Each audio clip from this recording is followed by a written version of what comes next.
ये पर्सनाली 4 दो चरों वाले रैखिक समीकरण कौन सी क्लास की है? तो कक्षा 9 की है। ठीक है, तो देखो पहले हम पढ़ेंगे दो चर। दो का मतलब तो आप समझते ही हो कि दो का मतलब होता है दो ही होता है। अब सर कहोगे चर क्या होते हैं? सबसे पहले बच्चों हमें पढ़ना कि चर होते क्या हैं। तो किसके बारे में पढ़ेंगे हम? चर। पर्सन तो हम करेंगे बाद में। चर क्या होता है?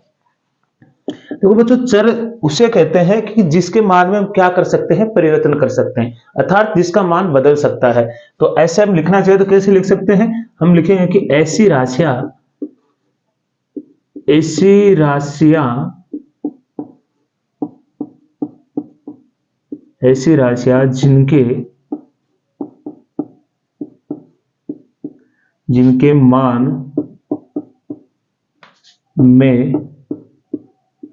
जिनके मान में परिवर्तन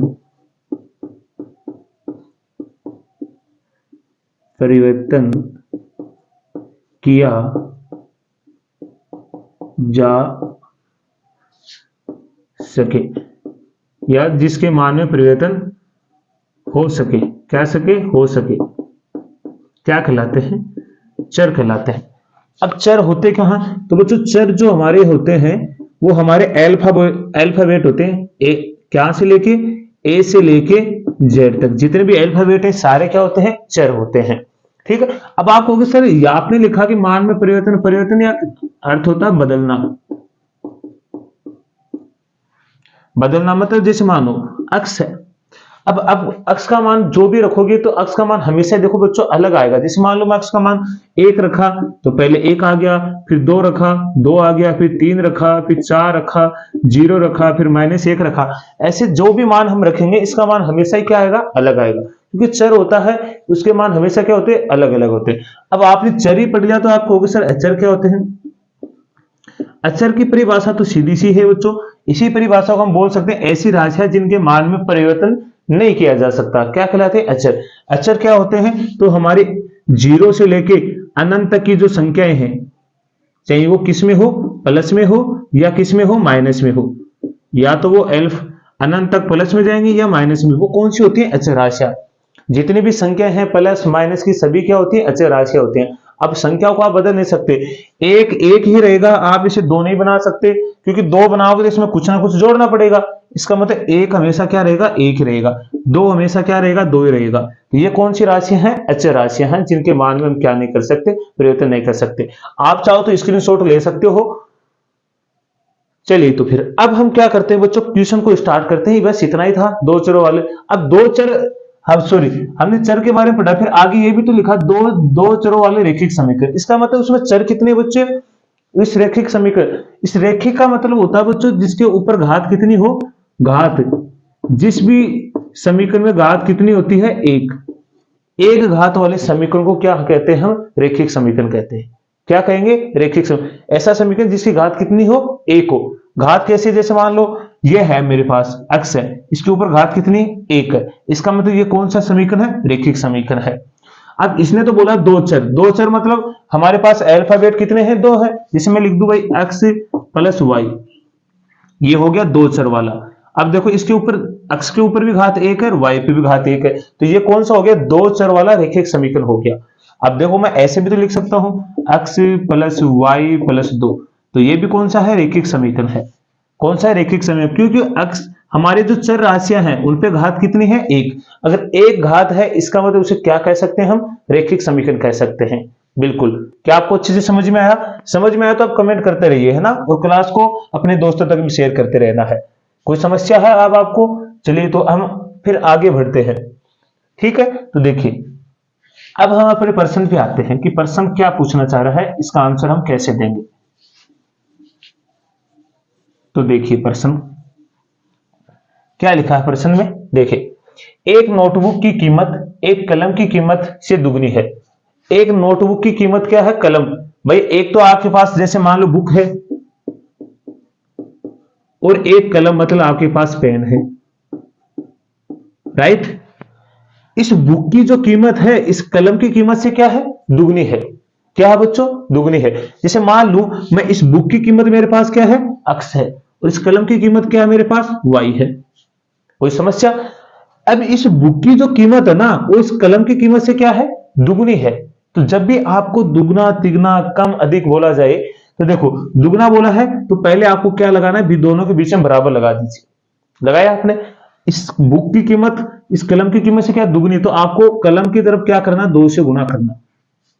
अब देखो दोनों बराबर होगी, ये बुक है इस कलम से कितनी ज्यादा थी, दुगनी थी, तो मैंने दुगनी इस कलम को ही गुणा कर दिया। अब दोनों साइड बराबर होगी तो ये आपके पास क्या है, x बराबर क्या हो गया 2y।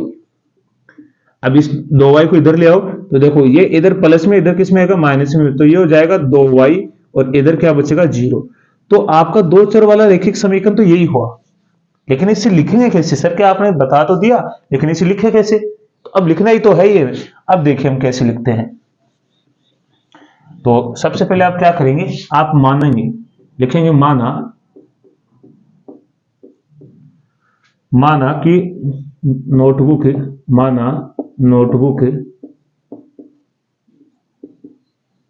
की कीमत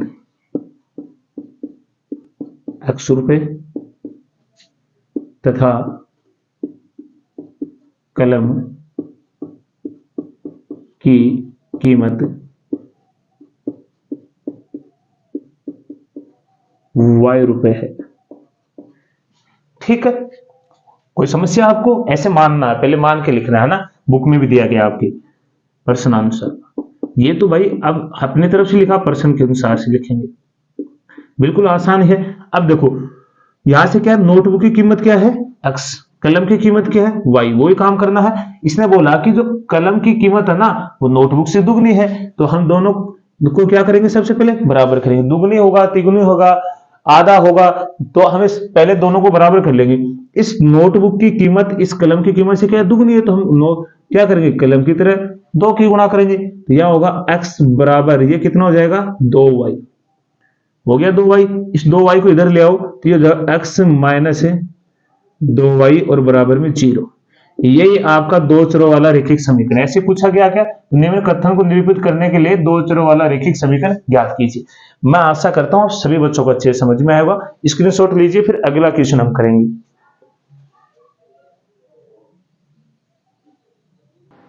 चलिए तो बच्चों अगला क्वेश्चन देखिए, क्वेश्चन नंबर 2 को क्या कहता है। क्वेश्चन नंबर 2, निम्नलिखित रैखिक समीकरण को ax plus by plus c के रूप में व्यक्त कीजिए और प्रत्येक स्थिति में आपको a, b और c के मान भी ज्ञात करने हैं। पहले आप इस समीकरण को हम किसके रूप में लिखेंगे, ax plus by plus c के रूप में। देखो कैसे, तो ये लिखा है मेरे पास 2x प्लस 3y। अब देखो ये c इस 0 के इधर है, तो इस बराबर इसको क्या करेंगे, प्लस का इधर लेके आएंगे तो किसमें आएगा, माइनस में 9.35 और इधर क्या हो गया 0।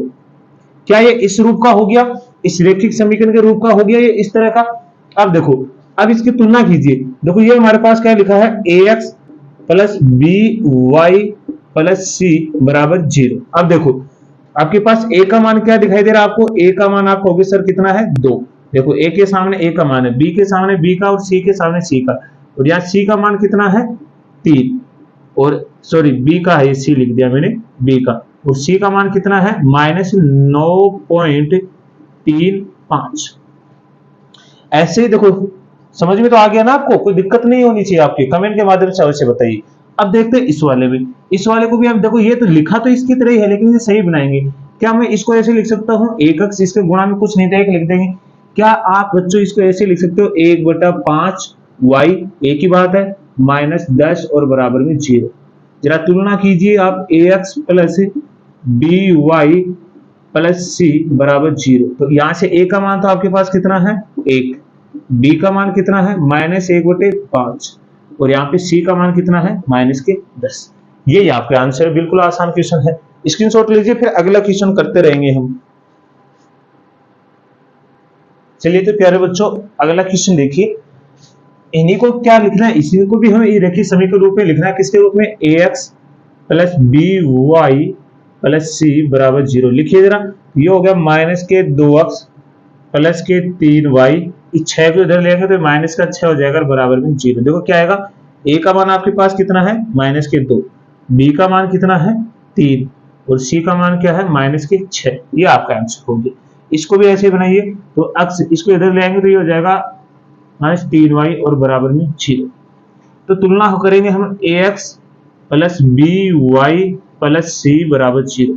तो यहाँ देखो a का मान x के गुणा में कुछ नहीं तो कितना है 1 है, तो a का मान तो कितना हो गया 1, b का मान कितना है -3। क्या आपको c का मान यहाँ दिखाई दे रहा है? तो आप कहोगे बिल्कुल नहीं सर, तो यहाँ क्या आएगा c का मान क्या आएगा 0। ऐसे इसको कीजिए, ये 2x इसको इधर लेके आओ तो कितना हो जाएगा -5y और बराबर में 0। तो इसी को भी लिखेंगे ax plus by plus c बराबर 0।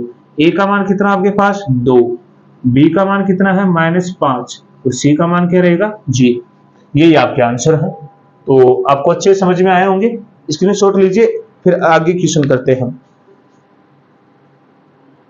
तो चलिए प्यारे बच्चों, फिर देखिए आगे वाले क्वेश्चन क्या है। तो इन्हीं को किसके रूप में लिखना है हमें, तो ax plus by plus c बराबर 0।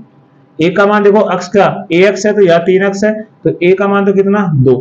क्या b का कोई पद है यहाँ पे? नहीं है, तो यहाँ b का मान क्या होगा 0। c वाला दिखाई दे रहा है आपको, देखिए c का मान कितना है यहाँ पे 2। यहाँ पे हम लिखेंगे ax plus by plus c बराबर 0। क्या x का कोई पद है यहाँ पे? तो नहीं है, तो a का मान तो यहाँ क्या रहेगा 0।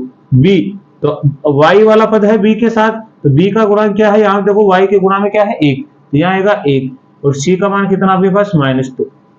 ऐसे ही इस 2x को, इस 5 को उधर ले जाओ तो ये हो जाएगा 2x -5 और बराबर में क्या 0।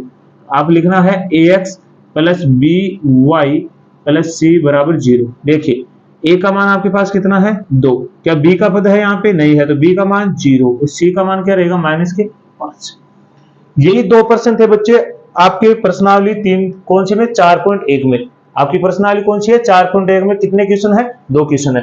तो मैं आशा करता हूं कि आप सभी बच्चों को अच्छे समझ में आया होगा। तो बच्चों आज हम क्लास को यही विराम देंगे। तो सभी को मैथ अंडर 16 की तरफ से धन्यवाद।